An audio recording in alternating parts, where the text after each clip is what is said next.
어제 오후 6시쯤 경기도 성남시 서현역 인근에서 또 묻지마 흉기난동 사건이 발생했습니다. 지난 신림역 살인 사건에 이어서 또 무차별적인 흉기난동이 발생하면서 불안감이 커지고 있는데요. 전문가 연결해서 얘기 나눠보겠습니다. 승재현 한국형사법무정책연구원 선임연구위원 전화로 연결하겠습니다. 네, 위원님 나와 계십니까? 네, 안녕하십니까? 네. 자, 또 묻지마 흉기난동 사건이 벌어졌습니다. 피해자가 무려 14명이나 발생했는데요. 네. 이번 사건 접한 분들 큰 충격에 휩싸였을 것 같은데 위원님은 어떠신가요? 저도 똑같은 국민의 한 사람으로 당연히 공포스럽고 내 주위에 오늘도 출근해야 되고 오늘도 퇴근해야 되는 나의 일상이 안전할 수 있을까? 과연 국가는 나의 일상을 지켜주기 위해서 지금 무엇을 하고 있을까? 이런 범죄는 정말 예방이 가능한가? 이런 고민들이 정말 형사정책의 전문가인 저의 머릿속에서도 일어나고 있다면 일반 국민들의 입장에서 느끼는 공포, 일반 국민들이 느낄 수 있는 무력감은 더 심할 것이라는 말씀드리겠습니다. 네. 내가 직접 내 안전을 지켜야 되는 그런 상황인가? 네. 일상에서 이 안전이 위협받는 건 아닌가? 이런 여러 가지 걱정이 드는데요. 네네. 신림역 사건에 이어서 또 같은 사건이 발생한 상황입니다. 아니, 왜 이렇게 묻지마 흉기난동 사건이 발생한다고 보십니까?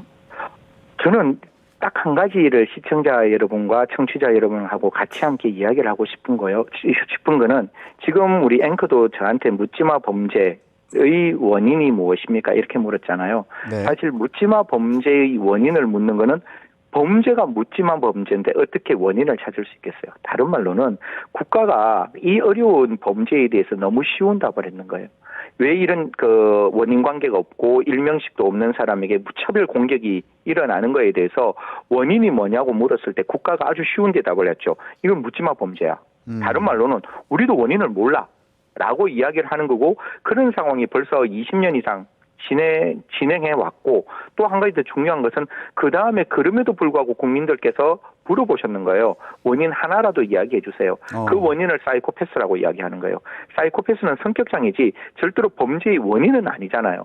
그러니까 너무 어려운 사건에 국가는 너무 쉬운 대답을 했고, 그 너무 쉬운 대답에 형사정책으로 사이코패스가 원인이라고 말을 했기 때문에 어떻게 보면 지금 이 순간에도 이러한 범죄가 발생할 수 있는 가능성을 국가는 만들어 놓았다라고 감히 좀 말씀드릴 수 있는 거죠.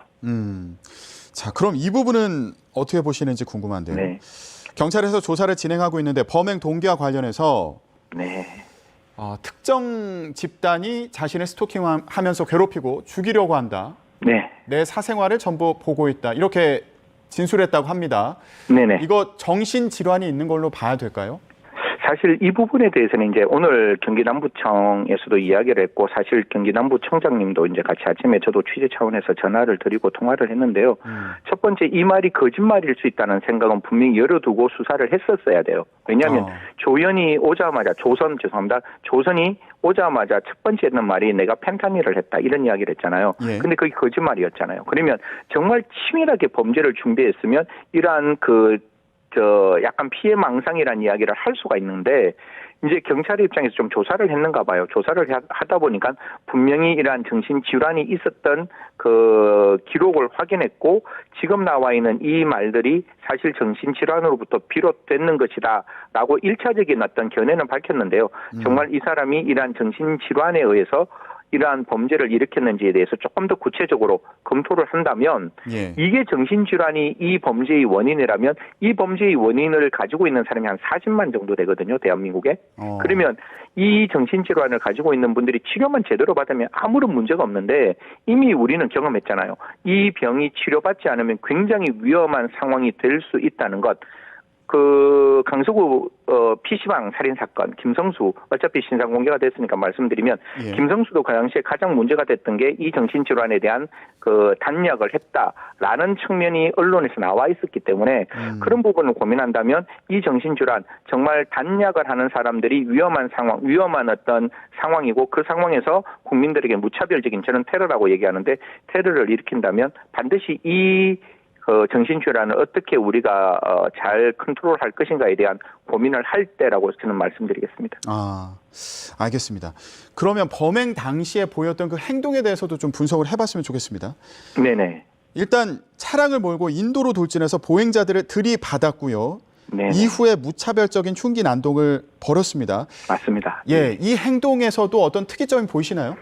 저는 이 범죄가 세 가지, 보통 국민들이 분노범죄라고도 볼 수 있고 모방범죄라도 볼 수 있고 정신질환에 의한 범죄라고 이 세 가지가 지금 다 열어놓고 어제 저녁에 이제 기자님들께 말씀을 드렸는데, 첫 번째, 만약에 이게 지금 이제 우리가 정신질환의 측면을 뭐 경기 남부 경찰청에서는 이야기를 했지만 그럼에도 불구하고 내면의 동기에 분노가 있다면 이 분노는 정말 상상할 수 없는 분노였다는 거죠. 91년에 여의도에 대한민국을 가장 공포로 몰아넣었던 자동차 질주 사건이 있습니다. 그때는 자동차를 여의도 광장에 질주해서 사람을 다치게 하고 거기서 그 자동차가 멈추어져요. 근데 지금 이 순간은, 이 사건은 사람을 무차별적으로 자동차로 충격을 하고 난 다음에 거기에서도 분이 풀리지 않고 백화점 안에 들어가서 정말 닥치는 대로 저 사람을 가리지 않고 자상을 입히고 있는 거거든요, 흉기로. 그러면 그만큼 이 상황은 분노가 극단적으로 치달아 있는 상황이라고 볼 수 있는 것이고, 두 번째는 이게 분노가 극단적으로 치달은 범죄면 그렇게 후드를 덮어 쓰고 선글라스를 끼고 마스크를 하지 않습니다. 조선 사건 같이 기본적으로 자기가 한 그 범죄를 잡힌다라고 생각함에도 불구하고 나의 분노가 억제되지 않기 때문에 범죄를 저지르는 건데, 지금 있는 이 범죄를 보면 분명히 자기가 범죄를 숨기고 싶었던 그런 모습도 보였는 거예요. 그러니까 그 상황을 바라보면 분명히 전자는 분노범죄지만 뒤에 자기를 드러내지 않으려고 이야기를 했던 거는 모방범죄일 수 있고, 그리고 지금 정말 누가 나를 따라와서 이런 범죄를 저질렀다면 이게 정신질환적인 측면의 어떤 문제도 있기 때문에 이런 부분들이 지금은 어제 이제 사건이 일어났으니까 오늘 이제 최초로 경기 남부청에서는 정신질환적인 문제가 있다 이렇게 밝혔으니까요. 뒤에 있는 부분 정말 분노가 있었는지 모방의 어떤 의도는 없었는지 이런 것도 같이 살펴봐야 한다는 말씀드리겠습니다. 아, 네네. 자, 그러면 이 대책과 관련해서 얘기를 좀 해보겠습니다. 네네. 분열성 성격장애 진단을 받은 사실도 확인이 됐는데, 네네네. 이런 부분이 처벌에도 영향을 미칩니까? 두 가지로 말씀을 드릴게요. 이게 정말로 그런 질환이 있으면 당연히 일반인보다는 사물의 판단 능력과 의사 결정 능력이 미약하니까 형벌은 줄어들 수 있어요. 하지만 이 사람이 사회에 나오면 앵커님 위험하겠습니까? 안 위험하겠습니까? 위험하겠죠. 위험하죠. 매우 위험하겠죠. 예. 그러면 그러한 위험한 사람들을 사회 밖으로 내보내지 않을 수 있는 제도가 하나 있는데 그게 치료감호법이에요.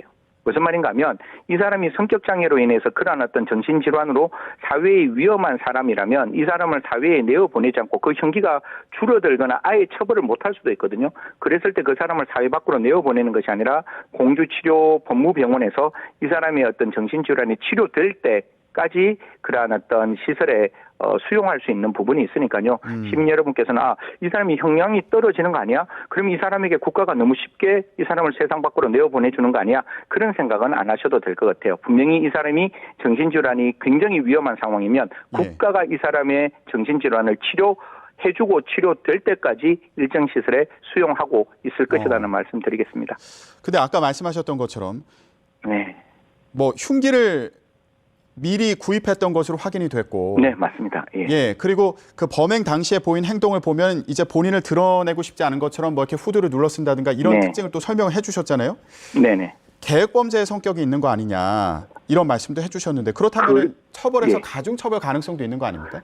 그래서 이 부분은 제가 사실 이 사람을 직접 눈으로 보고 제가 이 사람을 확인하고 거기에 대한 기록을 보면 우리 앵커께 더 정확하고 더 확실한 정보를 말씀드릴 수 있는데 저희 패널로서 가장 조심스러운 것은 파편 하나를 가지고 그게 사자다, 이게 뭐 코끼리다 이렇게 단정 지을 수는 없는 거잖아요. 네. 그래서 말씀드렸는 바와 같이 분명히 이 사람은 계획적으로 범죄를 범한 정황이 분명하고 이 사람의 범행의 계획의 마침표는 자동차로 사람을 충격하는데 그치는 것이 아니라 백화점 안에서 사람을 무차별적으로 공격하겠다는 것도 계획 속에 있었는 거예요.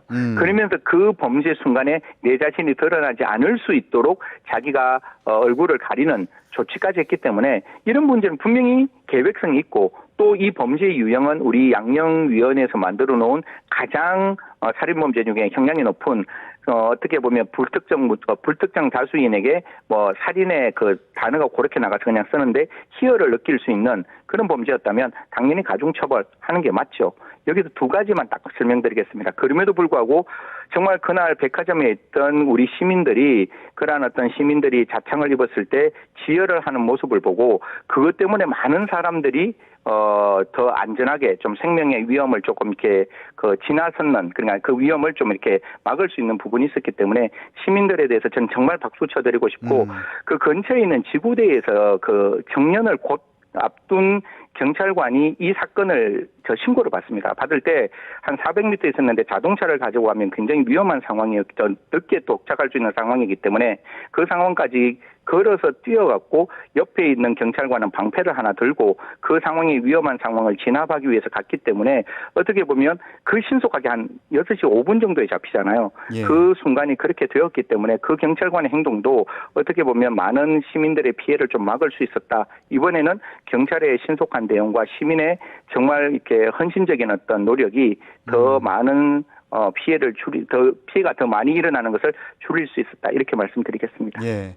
현장에 정말 용감하게 대응하신 분들이 계셨는데 그런데 여기에서 드는 의문이 있습니다. 네네, 이거 말씀 주십시오.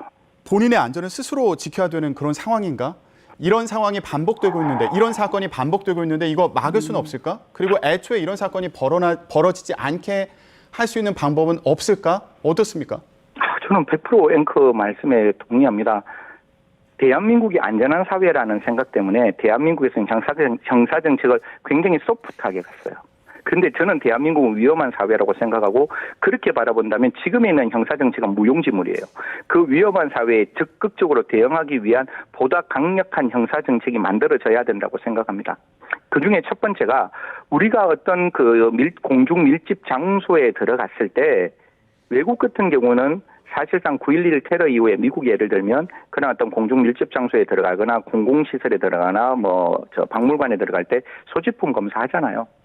내가 이 공간 안에 있을 때 다른 사람도 흉기가 없다는 그 믿음과 신뢰가 있을 때 이 공간은 안전한 공간이 되는 거예요. 이 공간 안에 나는 무기가 없는데 나는 흉기가 없는데 다른 사람이 무기와 흉기를 가지고 있는 상황이 이루어지면 그 공간은 절대로 안전한 공간이 아니거든요. 그러면 적어도 지금부터는 조금 국민들이 불편하더라도 공중 밀집 장소에 들어갈 때는 저는 휴대하는 물건에 대한 검사가 필요하다. 소지품에 대한 검사가 필요하다는 말씀과 더불어 검찰도 이제 제발 수사권 갖고 다투지 않았으면 좋겠어요. 경찰과 검찰은 범죄가 발생한 다음 그 가해자를 잡는 게 아니라 가해자를 잡는다는 이유는 첫 번째 피해자가 발생했다는 거잖아요. 그거보다 범죄가 예방될 수 있도록 보다 적극적인 형사정책을 펼쳐야 할 때다. 특히 경찰은 지구대 차원에서 저는 파출소 차원으로 전적으로 확대하고 그 파출소 다음 단계인 어떻게 보면 방범 초소까지 좀 확대를 해야 된다고 봐요. 그래서 시민들 전반적인 생활 영역 속에 경찰이 어디든지 존재를 하고 시민이 위험한 상황이 되면 경찰이 정말 순식간에 나타나서 시민을 보호할 수 있는 어떻게 보면 시민과 함께하는 치안 정책이 만들어져야지 이게 수사에 집중하고 그다음에 범인을 잡는 데 집중하면 이미 국가는 위험한 사회가 되어 있는 거거든요. 그래서 적극적으로 치안 정책에 다시 한번 눈을 돌려야 될 때가 아닌가. 한번 앵커 기억해 보십시오. 2년 동안 우리의 머릿속에는 검경은 수사권밖에 없었어요. 검경 수사권이 아니라 검찰과 경찰이 어떻게 국민의 생명과 안전을 지킬 수 있는 예방 정책이라는 치안 정책을 만들어 갈지에 대한 좀 이렇게 여러 가지 논의들이 계속해서 저는 언론에 나왔으면 좋겠다는 말씀드리겠습니다. 예, 알겠습니다. 승재현 의원님, 이제 마지막으로 좀 간단히 짚어보겠습니다. 네. 이번 사건도 신림역 사건 모방 사건 아니냐, 모방 범죄 아니냐 이런 시각도 있는데 네네. 이번 사건 이후에 또 이런 글이 올라왔습니다. 수인분당선 오리역에서 8월 4일 오늘입니다. 오후 6시에서 10시 사이 흉기 난동을 벌이겠다. 네. 그러면서 흉기 사진도 함께 올리는 일도 벌어졌는데 네. 예, 이거 추가 범죄 우려가 있는 상황입니다. 이거 어떻게 대응해야 됩니까? 저는 첫 번째 이런 글들이 세상에 올라오지 않도록 좀 보다 강력한 처벌 규정을 만들어야 된다고 생각해요. 간단하게 설명드리면 옛날에 이런 글 그러니까 4월 1일 만우절에 그냥 국민들을 놀래키는 그 글이다라고 생각해서 옛날에는 이 경범죄 처벌법으로 그냥 처벌했거든요. 그리고 일부 그 학자님들과 일부 어떤 그 변호사님들이 이런 글에 대한 처벌 가능성이 어렵다 이렇게 말씀을 하시는데 형사정책을 만드는 저희로서는 이러한 글들이 올라오지 올라오지 않게 만드는 게 더 훨씬 좋은 형사정책이거든요. 그런 의미에서 바라본다면 한 가지 국민들 불특정 다수 국민에 대해서 협박과 그다음에 어떤 그 살인 예고를 하는 것은 저는 테러와 유사한 행위라고 바라보고 이런 것들이 올라왔을 때 그냥 대략 대면하게 처리하는 게 아니라 좀 이렇게 테러 방지법도 바꾸고 그 안에서 국민을 대상으로 이러한 어떤 협박성 글을 올렸을 때는 좀 강력하게 처벌하는 규정을 만들어야 포탈에게도 우리가 이야기할 수 있어요. 이렇게까지 위험한 테러글인데 왜 이 글을 지우지 않느냐고. 그래서 포탈에게 보다 이런 어떤 글들을 지울 수 있는 의무를 부과함과 동시에 이런 것들이 올라오지 않을 수 있는 보다 근원적인 형사정책이 만들어져야 한다고 생각합니다. 예, 알겠습니다. 이런 일이 다시는 일어나면 안 되겠습니다. 지금까지 승재현 한국형사법무정책연구원 선임 연구위원과 함께 얘기 나눴습니다. 말씀 고맙습니다. 네, 감사합니다.